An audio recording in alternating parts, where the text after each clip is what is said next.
controlled, too little, and they might feel unsupported and ignored. Finally, Andrew addresses problem solving, the structured strategic steps, and the creative process. Problem solving can be broken down into 9 stages. I will name them for you now and explain them in detail as we work through the process.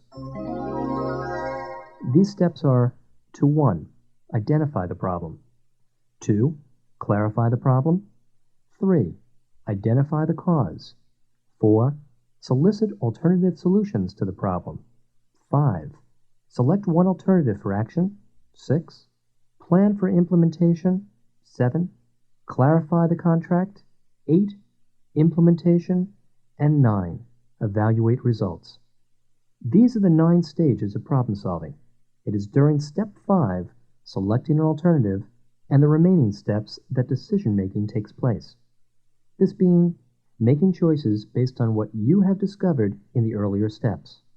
These steps may not be completely clear yet. It's just a framework.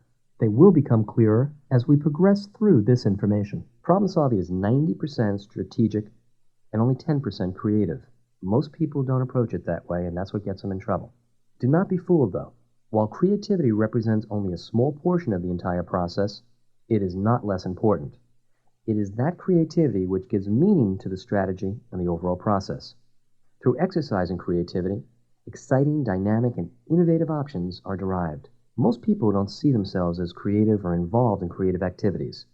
I have found that people truly are brilliant, and when structured correctly and allowed to, they grow and are far more creative than they believe they're capable of.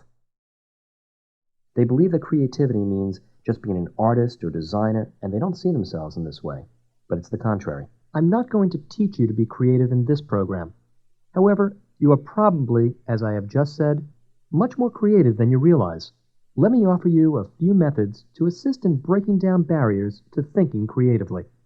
For example, I always like asking an 8-year-old to help me with solving a problem.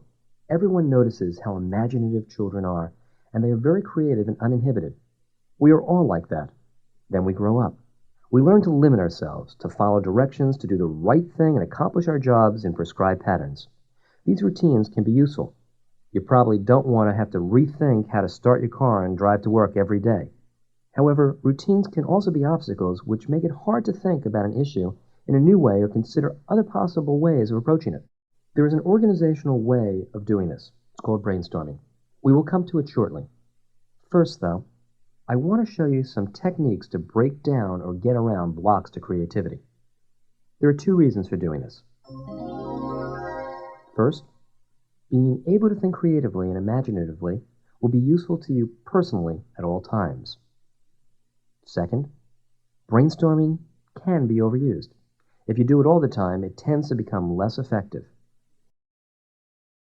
When a familiar problem comes up at work, examine it carefully.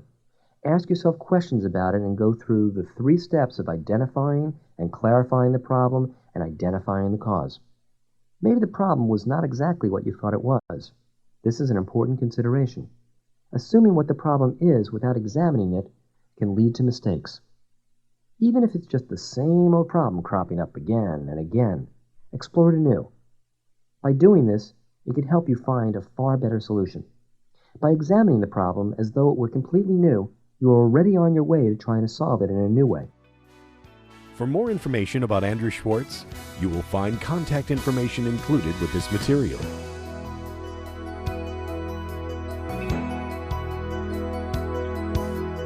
Here's a partial list of clients and participants who have attended Andrew's programs.